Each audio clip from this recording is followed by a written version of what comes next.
Now, Kinso is AI based. Yep.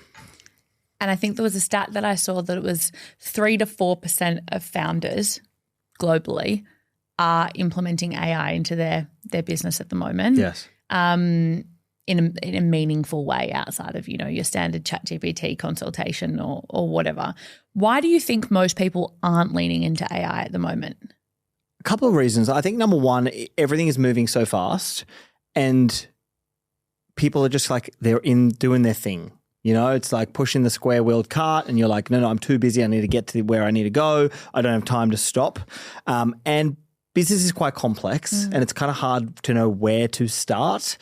The second thing is I think AI is only as good as the inputs you deliver it. And so too many people will jump on there and they'll ask the most mundane question, like write me a great LinkedIn article or what's a great business idea I should do in e-com? And the response they will give you will be terrible. And then they go, this sucks. Or they're asking a question in their specific discipline to test how smart it is. And they'll go, whatever their discipline is, tell me about this thing. And I'll give you an average response. And then they go, okay, I'm going to move on from this. This sucks.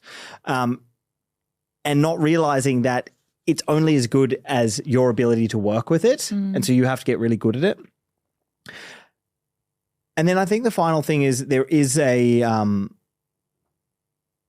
hesitation within a business. So if I think about a business that has, a few employees and things like that, there is a scare factor, which people are like a bit scared, like, oh, it's going to take my job, etc. And so there's a bit of resistance. So like some of these dinners I go to that it's like all corporates and they all have hundreds and hundreds of employees, like their ability to get adoption is so hard and it's like so slow. And I think that's the biggest thing that's going to slow down this whole wave. Everybody talks about like, oh, when, artificial general intelligence comes out, like we're all going to be fucked. And it's like, well, actually, no, like it'll probably come out and then it'll take a long time for people to actually to realize the power behind it. Yeah, I love that.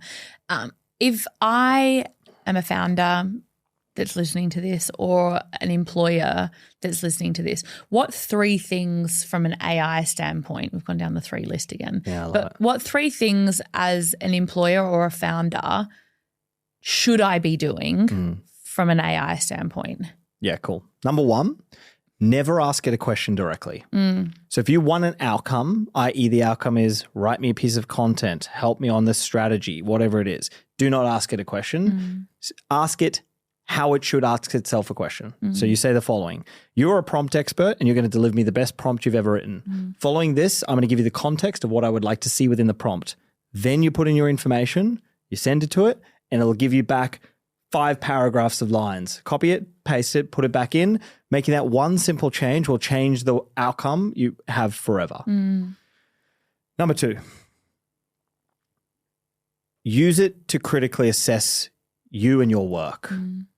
So one of the challenges with AI at the moment is it's very much like your number one yes fanboy. And I'm like, oh my God, Frank, that is the best idea you've ever had. Well done. Clap, clap, clap. And that's because it's just telling you what you think you should hear. You need to, again, like get that to create a prompt, which is like to critically analyze you, to ask the questions you're not asking and get information that you've never thought of. Then do that because then it'll like use it to be your own pessimist rather than your optimist to make sure like you complete your way of thinking. I think the third one is specifically if you're using a ChatGPT or a Claude is make sure you're using projects. So the project is how you house all information on one specific topic. If you don't keep things there, it won't keep and retain the context. And so by keeping the projects really clear and concise, this is for Kinso app, this is for hiring, this is for interviews, this is for et cetera. Anytime you ask it a question, it'll be in that specific topic. And the more you talk with it, the better and richer and deeper it is. Here's a little hack, number 4. 4. Yeah. You go and you say to ChatGPT, tell me everything you know about me. You ask it that question. And then you go into the settings and you look at the memories. It'll have saved all these memories and moments from your conversations. What you'll find is a bunch of those memories are old, null and void and aren't worthwhile. Delete them because then it'll have a clearer picture in order to answer you. Yeah, I think one of the best things I did recently, I say recently, it was probably like 6 months ago, is knowing what you know about me as a founder and did all of the proper prompts. Yep. Where are my blind spots? What am I missing? And it literally pivoted my entire strategy of what I want to do in the next 6 months. Love that. And change the way I think about a lot of things, which is great. If you are loving this episode, don't forget to leave a comment or hit that subscribe button. You have no idea how much it means for podcasters like me to get a like or subscribe, because it means that we can get better guests and we can get into more ears of people to help talk to them about marketing, social media, and personal branding. Now back to the episode. Now, if I'm a startup, we speak with a lot of startups and a lot of small businesses. Are there key AI tools outside of yours when it launches, obviously, that you think that every business should be using? I think keep it simple. I think there's so many right now that what actually matters is you getting the most juice out of one than trying a bunch of random ones. So like honestly, if you had to choose one, for me right now it's ChatGPT because of the memories function. It makes it the most useful. And I would just try and like learn that and try and see how you can get better at that to give you better outcomes, because it kind of covers a lot of the bases and it's tracking such that it's going to keep doing more and more of these like random other tools. And so just like, you know, I've spent now, I'd say I've focused 6 months on a lot of my learning time on like, how do I get better with AI? And a lot of it's just asking it like, how do I get better with you? You know, it'll tell me. And I feel like I'm now probably like I'm getting probably like 70% of its juice out. And it's only now that I'm really starting to get the power of it. And so like rather than grabbing all these random things, I would just literally start there. What's really cool about it is like, man, you're like, for starting a business, you can do so much out of it. So one of the pieces of content that we were doing is we were giving away a business idea each week. And one of the ones the team came up with was protein gummies. We launched that and I got an email last week and the guy goes, hey, I just want to let you know you fully inspired me. We're launching to market in a month's time. Wild. You just took this and like, and all the branding was different but similar. And so you clearly like just followed this whole like prompt structure we'd given away. Like that's crazy. You know, like that's $20,000 or $30,000 you didn't have to go spend with a graphics designer. You didn't have to create a business plan. Like a lot of it was done and it's like, it's all driven by AI prompts. Like it's so cool. Yeah. I feel like I went about 12 months ago. I went down the path of being like, okay, I'm going to try all of the tools that I see. Like anyone that I'm fed, I'm going to try them, and I'll try them for their 7-day period or their 30-day period. And I feel like there's so many gaps in each of the tools from my point of view. If there's one that does one thing, but then there's another thing that does the thing that thing's missing, but there's not one tool that aggregates everything. And I feel like it's a real trap that I feel that people will fall into, where they'll go, oh, I need that because my thing doesn't do that. And they then just end up having like 40 apps that they use, and then they end up being less efficient because they're trying to train these programs and, you know, language models as well to spit out what they need, but they're actually just probably far more efficient using their own brain. 100%. Now, alongside Kinso, you're hosting Founders Table, where you cook lunch for founders. Yes. using your chefing experience. Bringing it back. How did you come up with the idea? It was really simple. So Jack and I were thinking about Kinso. We're thinking about the launching strategy of Kinso. And we had this conversation either in a run or something like that. And I said to him, like, what would it look like if we did like a Steve Jobs style event where we had like the launch of Kinso was 2,000 people in a room? And well, I was like, that would be so cool. And I was like, I don't know 2,000 people. And I was like, how could we, because we were like, we're not going to host it and then not have those many people. We're like, how could we possibly know enough people that we'd fill out that room? And then I was like, what if we just like invited 8 founders, they come to our place and then we like cook them lunch. And if we did that every single week, we'd get through about 450 or whatever the number was before then. And then they'd all invite a friend and we'd fill out the room. Yeah. And so that afternoon we made a post and then it begun. Yeah. And so the strategy behind it was kind of like we were obsessed with PayPal mafia and what that looks like in America. This idea is everybody after PayPal, these interconnected nodes for every different business you can think of, SpaceX, Tesla, LinkedIn, they've all worked on them or like helped invest. And there's like this little like mafia of people working together. And we're like, what if we created the Australian PayPal mafia and we had the best little black book known to man. Like I met with I met with an amazing founder. Hopefully she hears this. Her name is Kate and she's from New Zealand and she owns Moody. Shout out, Kate. She's such a legend. She's such a legend. Anyway, so I met her and if she wants to come on the podcast, come and chat. On Wednesday, she says to me, she's like, "Oh, do you know any gal founders?" And I was just like, and then I just started rattling off names and she was like, "Oh shit." And I just realized like, oh, this is what we were doing it for. Like it was this. It was like, I meet a legend, that person wants to be, and I'm like, yeah, I can connect you to other people that I know they're going to like you. And I was like, actually, there's like the little black book is already, it's only been, 7 months. And I was like, the little black book is very powerful already. So like we have 850 founders in Australia's names on the wait list.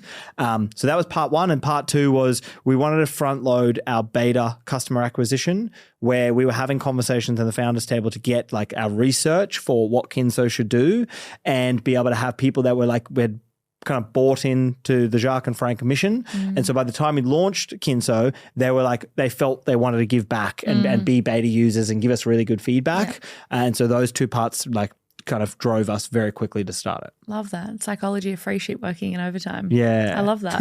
I love it. What are some things that you've learned, like you've had lunch with 450 founders. What are some things that you've learned from, is there a through line there that you've really realized that you're like, fuck, these are like the three things that just keep coming back up? You love a good three. Sorry, you can do five if you want. No, that's fine. do one. One or two. I think probably the first one that stands out is there's a lot less commonalities than one might think. Like I now feel like I have a sample size big enough to tell me that it comes in so many different shapes and sizes, from the loud person to the quiet person, from the hyper intelligent person to the chill person. Like we've kind of met all of the different ones.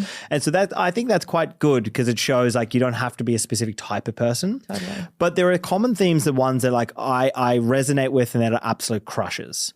One of them is we have noticed gal founders outperforming. I know we're going to talk about this. Yeah. Outperforming. And the reason why is they're so well prepared.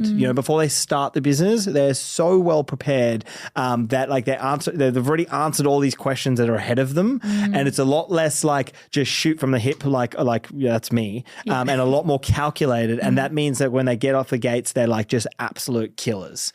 And so that's one that's been really nice and surprising to us. Number two is definitely the obsession piece. So that like, look, I was thinking about this earlier this week. It was like, the eyes are the window to your soul. And it was actually when I met Kate, well, like the third question I had in the interview, I might've been the second one. I go, Kate, I've known you for 19 minutes and there is an intensity about you and I can see it in your eyes and everything you do. And I meant in the highest compliment way, like there is a certain intensity in these founders, the ones that crush, where they're just like, you can just see it, they're like it's like predators in the eyes, and it's like, that's really, really cool. Like they're just so like determined and focused and like, and we'll get it done. And the third thing is probably like, they're great people. So I haven't yet met many founders that are really good at their craft that you're like, you're an asshole. Because I think to be successful, you must be likable in some way, shape or form. I don't think that's always true, but I think predominant of the time, like if you need to get customers, well, they need to like you. You need to hire employees, they need to like you. And so you're quite a likable person, which I find really interesting because like the narrative that lives on the social world is like rich people are ruining the world and rich people are really bad and blah, blah, blah. And I'm like, you haven't actually met them. Or you've got to be an asshole to get to the top. Yeah, that's right. Yeah. Like the commonality of any of the billionaires that I've met, and I haven't met a great deal, but maybe like 5 or 6, is they're fucking the best people. They're really, now maybe it changes when you get to the 50 bill mark. I've never met those people. I've only met the ones in like the 1s to 3. But my God, they're great people. Yeah. Yeah. I love that. Is there anything that surprised you about Founders Table? That's something that you weren't expecting? Probably how much people love it. I don't think we were expecting, like it was a pretty innocent Instagram story post that I popped up, and the messages and what people say and the like awareness that it was built in a really small period of time, like through, there's copycats, stealing the names and all the kind of different stuff. And I don't really care because like we're not monetizing it. But just the amount of people that really love it because, I get messages like, hey, Frank, just want to let you know that is the most connected I've felt in many years because so many people share this thing, which is like usually the people in your friend circle aren't just all founders. And so therefore they're all on different walks of life. And so, one of the things we do at the table is like we celebrate numbers. If you're comfortable sharing, there's not a place where you're trying to project. It's a place where business is hard and you share that you do 15 million revenue, you're growing 100% a year on year and everybody goes like, yeah, and they're clapping and they're frothing and they're really, really excited. And then they go like, wow, I felt like so seen and heard and I felt really cool. And I think that's the most special part is how much people just absolutely froth. I am quickly interrupting to let you know that all of the good stuff lives in our emails. Cheat sheets, exclusive events, workshops that we run for our community that are centered around marketing, social media, and personal branding. You can sign up for our emails in the show notes. Back to the episode. And I know like when we started chatting, I think I reached out to you to come on the podcast and then I turned up to one of your events, which I loved. You're like, great. Amazing. But obviously one of the things, and I know that you know that we're going to talk about this. I've been nervous about this all Don't week. be nervous. One of the things that I spoke to you about, you said, do you have any feedback? And I said, when I was thinking about it after the event, I was like, fuck, there was like, I could maybe pick like 5 or 6 women in that room, including myself, not including Talia from your team. Oh, count her. But in terms of guests that had turned up, and I was like, my first question was like, wait, why aren't more women there? I can completely acknowledge that your audience is male skewed perhaps because that's the way in which your content draws people in or for whatever reason or the fact that you are a man. But I was like, I got so much out of that and like I've had other connections with people from in that room itself where we're now speaking about business and blah, blah, blah and helping them with my business and their business and all of those things. So the connection that came off that, I was like, that is the shit that needs to happen more often because it wasn't – the panel was great, but it was the stuff that happened after the panel of people staying in the room, chatting, freely introducing themselves, the weirdos introducing themselves to the weirdos because it's like I like talking to people. I love figuring out what people are doing and how they're doing it and learning a different way of doing it. But I was so shocked that there weren't more women in the room. And I know that you've said that you've made a conscious effort to get more women in the room, but why do you think there weren't that many in the room? So firstly, I'm going to caveat it just in case people listen to me and go like, you're an asshole. Why weren't there more women in the room? So from the first ever Instagram story post, we have done the most conscious effort to ensure, and not because I want to get numbers and I want to have like equality and 50-50 and all that kind of stuff. I just genuinely like having women in the room because I like the balance. It's it's a dynamic and I like that. In our last business, I think it was about 55 or 60% were gals, right? I'm a gals guy. Yeah. And so I just like it. And so one of the things we would put out the story, we would have 95% men apply, and then we would then we would go and find more, we'd put it in there, then I would ask them and I would say to them, and a bit jokingly, I'm like, do you mind sharing your story just so the girls, more girls will come? Literally. And they don't think I'm a freak. And then we slowly building until the place, I just looked at the founders table that's happening not next week, the week after. I'm like, I've oversubscribed on gals. Love. So I've got Brittany Saunders, Rachel Wild, Kate, I've got Susan Wielden from Airbnb, and I got another gal. And I'm like, we're going to have too many gals. I need some guys, right? So it's moving in the right direction. Love. But the one you're talking about, which is an event, which is like a fireside chat, it's kind of like we have to start again. Yeah. Right? Because it's because the social piece is a big piece, which is people sharing photos and those guys all sharing photos, it's all going to their little guy networks and so on and so forth. And so you kind of have to start in the same intentions again. Yeah. So with that one, we had 150 apply and we let through 100% of the gals. Only 5 showed up. Sad. And then to the 50 guys that we didn't let through, well, obviously they couldn't come. Yeah. So it's just, I think it's I think it's like one of those things that's like skewed, because if I was a gal founder hosting that and Jark was a gal founder, we'd have, you know, like 100%. if it was like a Jane Lou, it'd be all gals. Yeah, absolutely. and so I just think it's like, it's something that I'm super conscious of, but it's, I think it's, you just kind of got to work at it. Yeah. I feel like, I mean, I have a very, I suppose the last 12 years I've spent working in marketing, advertising agencies, right? And I've always stood by the point that I think there's two types of women in the world. I think there are the types of women that see someone great at their job and go, I want you on my team because you're going to make me look good and we're going to work great together and do great things. And then there's the type of woman that goes, you're better than me at this, and there's not space at the table for both of us. Therefore, I need to dim your light to ensure that you don't outshine me, right? And I think that's the same in startups. I think there's a lot of women in the world that go, you know what, fuck it. If the boys are doing it, why can't I do it? Like, I love those like, ones. let's fucking go, right? Like if they can do it, I can do it. I've met so many of those ones. They're so good. But there's also a shitload of women that go, my idea's not final yet. I've got a lot to lose. I'm going to have kids at 30. Like all of these things that play in the back of their mind, and they're like, you know what? It's safer for me to have a job and get the income than to take the risk and do my own thing and potentially fail and start again at 35.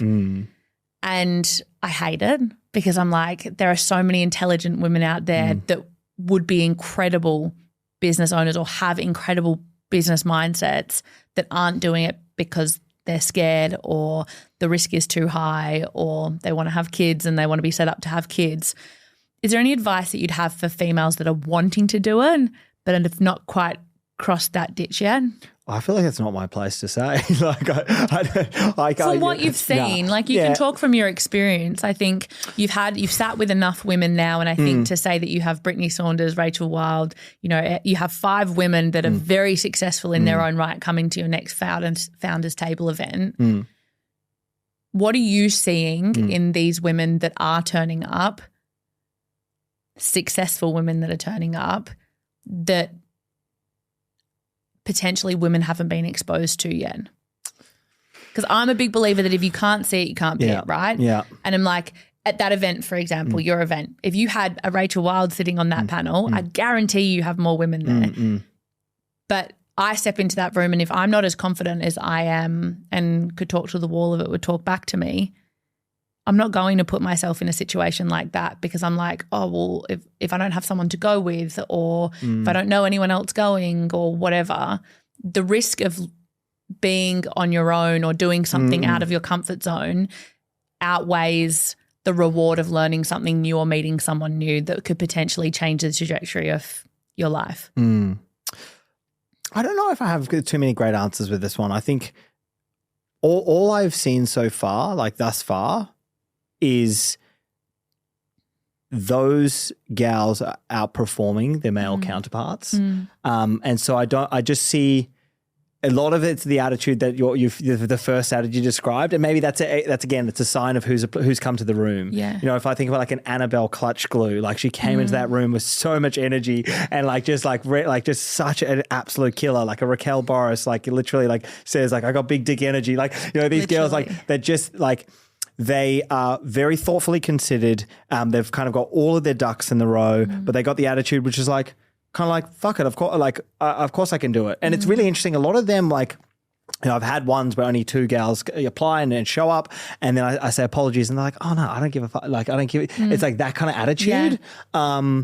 So I don't know what the answer is, but all I know is I see, you know, Jark and I have talked about this before, which is like, for our kind of like the investment side is like, we want to back more gals because we just see that as like an investment arbitrage, because they're like, they're like, you know, they are way more meticulous in their ability to like execute. And so we're like, that's probably going to be like a great opportunity to invest in. Yeah. Which a lot of investors aren't investing in. I think the stat, I can't remember who I heard talking about it the other day, that it was like less than 2% of VC companies in Australia especially are backing female-based businesses or female-founded businesses. Yet you're sitting here being like, hey, that's the golden goose. Like they're the ones that are doing the due diligence. They're the ones. Why do you think that is? I'm always a little bit scared of stats, right? I think a stat can paint kind of any picture you want. Sure. And so one of the things I'd be nervous about is like, well, how many apply? So what's the relative application rate? Yep. And is it only 2% of them are gals that are applying? Yeah. And actually, so therefore it's nothing different. And so that's the only thing I wouldn't know the answer to. And then I would also suggest like, I think the world has come very far in a pretty shortish period of time around all of these things, where now some of the tables are turning. Like, you know, the stats in universities in America, like there's way more girls in universities than there are guys. So you're kind of like, a lot of this stuff is like we're already on the steam train to like seeing a different side of it. So I wouldn't quite know, and it'll be interesting to see watch it all unfold. Yeah, I couldn't agree more. Now, going back to the part that you said around Founders Table, you put one post up. Yes. And it filled your lunch. Yeah, for the next 4 lunches. For the next 4 lunches. Yes. So that's what, 40? 45. 45 so, people. Yeah. One post. One single story post. One single story post. Yes. Personal brand and the importance of it. Where do you sit on that spectrum of like how important is it as a founder to have a personal brand? Total side note. One of my challenges is I'm like so nuanced, and so I never get like the great cut through that everybody else does in content. You know, people want to say like, this is the one thing that's absolutely fucked, and then they blow up. Yeah. I've always been so nuanced, and so my problem is I'm never black and white. And so to your question, how bullish am I? I'm like super bullish, but do I believe you have to do it to be successful? No. Absolutely not. Yeah. Anybody tells you, they're probably selling you a course on how to become a content creator. I think the only reason that someone could give me an excuse as to why they shouldn't do it is if they say, Frank, I'm a personal person. I don't want to be on camera and I don't want people to know about me. I go, okay, that's cool. That's your own thing. If there's any other excuse than that, I don't have time, blah, blah, blah. I don't think I'm interested, all that kind of stuff. I think all of that's bullshit and you shouldn't worry about it. I just think it's a total unfair advantage. And I think, you know, it's all relative. Like you don't have to have crazy big numbers. Even if you just take the view that, okay, when I'm going to hire someone, they're going to search my name and what I want them to see. Like what's the actual real life resume that I want them to see about me? That's the thing that's like, it's unfair. And then I just look at some people, like take Atalia as an example. She didn't really do anything. She came to the business. We like encouraged her, gave her a platform to work from, and now just absolutely crushing it on TikTok. You know, like just crushing it. And I'm like, the opportunities that come from it, like it's just so cool and it's just so good. And if you kind of separate this idea of like I'm trying to be famous to like I'm trying to achieve something and this is like a vehicle for it, it's just like it's unfair how powerful it is. Like now I look at people, like I look at someone like a Hormozy and I'm like, you put out a video, every video, anything, a tweet, and it's 500,000 people see it. And you're like, wow. Like, literally. Like the machine that is made is just so crazy. Totally. Like you got to get there. It takes time. But like when you get there, it's just unfair. But I even think, even if you're in the 1,000 or 2,000 person view or impressions that you're getting on a single piece of content, imagine 2,000 people in a room watching your stuff. Yeah. Like I think that's the one thing that I say all the time is that you're not in it to be famous, you're in it to be known. And there's a big distinction between being famous and being known. Known is to the right audience that you're wanting to talk to. Famous is to everybody, right? So, and there's a big distinction between if I had someone that I knew walk down the street that I followed, that I was like, I'm really into their content, they might not be known to like my mom or my dad or the next person, but I'm like, fuck, I follow them and like love their content. And so I think there's a big differentiation between being known and being famous. Now, if you had to start your personal brand from scratch, you got no business story behind you. You've got, you know, no channel set up. Your YouTube's not firing. Where are you starting? Can I have all the knowledge I know about business? Absolutely. Yeah, I think actually no, let's not do that because that's not very helpful to the listeners. Here's, I think, the trap that people fall into when it comes to personal brand, and this is where I'd start. What I wouldn't do is I wouldn't try and become an educator because you have no credibility yet to educate, and so why should someone listen? Instead, a good starting position is kind of like you're taking someone on the journey, like this is what I'm trying and this is why I'm trying it. And that's an opportunity for people to kind of like you might be educating, but instead it's kind of like open. vulnerable. Yeah, and I think it's just like that just sits better. You know, I chatted to Albie about this last week. He's like, I could do videos on like how to, and I was like, you're not really ready for the how to, but it's like you instead change it from how I. This is how I did it. Is like same kind of thing, but it just is just slightly different because you're putting it out to the world. This is how I'm trying currently. The next is kind of like probably from like a macro sense. What I'm noticing, because I'm very close to it, is people's wanting education is changing. So some of the stuff that I've been putting out, I've realized like, I think people, maybe it's a sign of the times, the economy or something in the world is happening where things where I'm trying to teach you, people are not interested. They want something that's light and entertaining. And so I would try and go like, what is it that is entertaining that I can do that falls into my niche? And that's why there's been a bit of shift for me where I put out like a couple of jokes here and there because I'm just trying to create like, oh, that was funny. That was a bit of fun. You know, like try and think about what is an something of entertainment. And entertainment can come in many different ways. And the last thing I would say is do not yet get caught up in anything. Your job when you're starting is to just make bets. So make as many different bets as possible. So whether those bets be trends that are coming out, whether they be jokes, whether they be, so like one of the things we had a shift where we said like, if we were a media company, how does a media company think? And so if you look at a Netflix, that's a really great place to learn. Netflix will put out a bunch of movies. The moment one hits, they will then double down and make episode number 2 and number 3. And then before you have it, you have Avengers 10, right? And so you are the same thing. Your channels are the same thing. So don't just keep trying to do the same thing over and over again. You're just trying to like throw darts that are authentic and all those fun words and find something you go, oh, that worked. And then you can go, okay, I can now do that again and again and again and keep trying to throw out. And so you almost think about like your page as like your R&D. You're just trying things and then you'll find little spots that you didn't realize. Yeah, I always say like one post is not going to break the internet, just like one salad's not going to give you a six-pack. That's good. Right? Like you have to do something consistently I wish it did. My God. Let me tell you. Now, if you only had one channel starting from scratch, one channel only, that's fine. Knowing what you know now, which channel would you be doing? Well, if I only had my skill set, which is I can't film and I can't edit, then it can't be YouTube. Yeah. Right? Fuck, it's a wrestle. Would it be YouTube if you had those skills? Yeah. And then if it's not YouTube, what is it? I'm wrestling. I'm having an internal karate kick battle in my head. I think it's like, it's interesting because it depends kind of like on your niche. Like if I think about like TikTok, you can outperform if you hit it. Right. And then you can get these big magical numbers, but how much of that is converting to dollars? And I'm not convinced in my world, many of them. And so it wouldn't be TikTok. Then I have Instagram and LinkedIn left. Instagram's probably the strongest because I can get the reach. So I reckon it's probably Instagram. And you still can make it work really quickly. Like Albie's a great example. He didn't post anything. He's 13 years old. He has none of the things that we're talking about. And off the phone that looks like it was like an iPhone 2. It like the iPod Shuffle. You know, it's like he came in for a mentoring session and he showed me one hit 350,000. I'm like 350,000 people and you're a 13-year-old kid. That's crazy. And you've been doing it for 3 weeks. Yeah. So it's probably Instagram. Okay. Yeah. I love that. Yeah. Took you on a full journey there. Yeah, no, I do love that. Yeah. What content are you loving online at the moment? I'm not much of a scroller. Okay. Yeah. Love so that.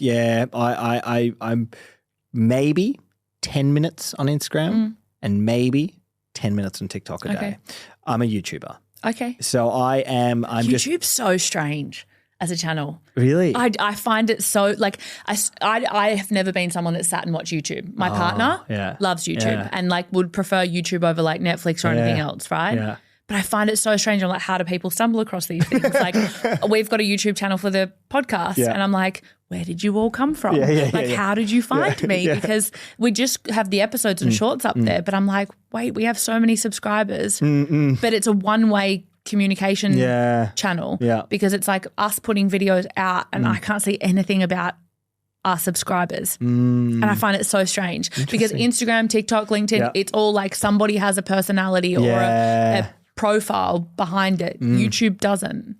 True. It's so strange. That's a good point. Anyway, that's My 2 cents on YouTube. Tell me what YouTube content you're loving. It's just for me, it's just like thirsty knowledge, right? So I'm just like now, I do spend a number of hours a week on the topic of AI. Like I do try and, like for example, Grok 4 was released last week and I watched a 55-minute presentation of Elon and the crew talking about it. Like I really loving all that shit. Yeah. And so it's between that or, watching a Y Combinator startup, podcast interview or my dirty little secret is I have this weird obsession with understanding like geopolitics. Cool. And so it might be about something about, as Iran was all popping off or something about US politics, which I don't need to know about for some reason. I know way too much. So it's just stuff like that. Okay. But it's always, I think YouTube for me, because I'm like, it's the knowledge that I get. Yep. And I don't really believe in 60 seconds in Instagram being enough to teach a topic. Yep. It's always been a gripe of mine. Like when I try and distill a complex topic into 60 seconds and I'm like, this is nowhere near enough depth. Yeah. I love that. Now I've got a couple more questions before we wrap up. Tell me. 10 years from now, what do you hope people say about Frank Greef? Good bloke. Top bloke. Bit weird, but top bloke. He was a strange bloke, wasn't he? Do you remember that time that he tried to sell Panadol at school? Fuck, I'll regret that for my life. You know what? It's really funny when you say that. The first thing that comes to my mind is like what I care about in 10 years from today is my wife says he is the best husband and I'm so grateful to have him in my life and my God, he's an amazing dad. And my son says, you are my superhero and I'm so inspired by you, Dad. That's all I'm thinking about. I do care a lot to like the impact I'm making in the world and like the positive stuff. But in terms of like who I think about when I think about who's thinking about me, it's like it's the people I'm putting all of my time into. And then it's like the team around me being like, he is like the literal best leader you can ask for and cares so much about me. What the world says about me, I hope it's positive stuff, but I'll never know. And it matters way less than like my wife and my son and my kids. And if that's what you want to leave, say, the world with, is what your wife and kids say about you, how do you go about ensuring that you're giving them as much of your time as you are what you're building? I just let my son watch my Instagram and say... I plug him in at night and be like, this is what Daddy did today. This is Daddy. Look at him go. What do you reckon? He watched my YouTube channel. Like, if you want to talk about it, just shoot me an email, brother. Yeah. Text me. Here's a phone. Now, I'm actually pretty proud of this. Like, I'm really good at this.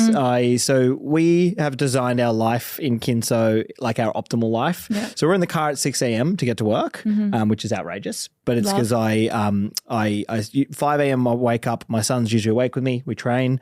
We'll go to work. Then we leave at 3:30. So my last meeting is in the car, 3:30 to 4:30 if I have one. Then I pick up my son from daycare, and then I spend the afternoon, evening with my family. And then on the weekends, I do nothing. I just chill out with my wife and my son. And so like I don't. Do you work? Not that much. And if I do, like it's in the early mornings. So it's like when my wife and son are asleep. And then I'll just do so. And it's more like a little bit like it, for a specific moment I need to do something. Yeah. But like pretty consistently I don't. And I'll usually feel towards the end of the week like I'll go like I'm feeling a bit like how are ya? I need to have like some time off my phone this weekend. And because social media is part of my work, then sitting on social media doesn't give me like I'm a bit like, oh, it's a bit like worky, and so I kind of move away from it. But yeah, I just spend heaps of time with them on the weekend. And so I don't feel like I'm like trading off that because I'm home before a corporate person is home. And so I reckon I've got enough time there that they'll be saying those things. Yeah, isn't it funny? I think that there was a happiness study done on happiness at work, and the 5 things that came up, none of those 5 things mentioned money. And I think it's so fascinating because I think, I've had my business almost 5 years now, and I'm like, we've made more money than I would have made working for somebody. Quick pause for a second. I just want to quickly interrupt to ask you one thing. If you are loving the content that you are listening to, make sure you hit subscribe or leave a review. I want to keep these podcast episodes ad-free for as long as possible, and the only way that I can do that is by you guys subscribing or leaving a great review or sharing it with a friend. So that's all I ask of you today. Now back to the episode. But it's not the money that makes me happy. It's the way that I can design my life. And I think that that's the biggest takeaway is, I don't have 180 mil. But I don't know. I don't either, so don't worry. But I don't have big money. Yeah. But I think that there comes a point, and there was a podcast that I was listening to with, I can't remember his name, but he talks about this idea that once you kind of earn over $100,000 a year. I think that's a bullshit study. No, but once you earn over a certain amount, your priorities are no longer money. Like they shift. And I think what your sentiment around that is it's exactly that, right? Like you don't want to leave the world with a shitload of money. You want to leave knowing that you've made an impact on your wife and your son. And I think that that's really important. Now, what hill are you willing to die on when it comes to business, brand and life? For business, like I'm just not prepared to fail. I just will not stop. It's not happening. Until we do what we're set out to do. Love. And that may not be in the form of the exact product. It probably won't be in the form of the product that we're going after it. And it wasn't last time.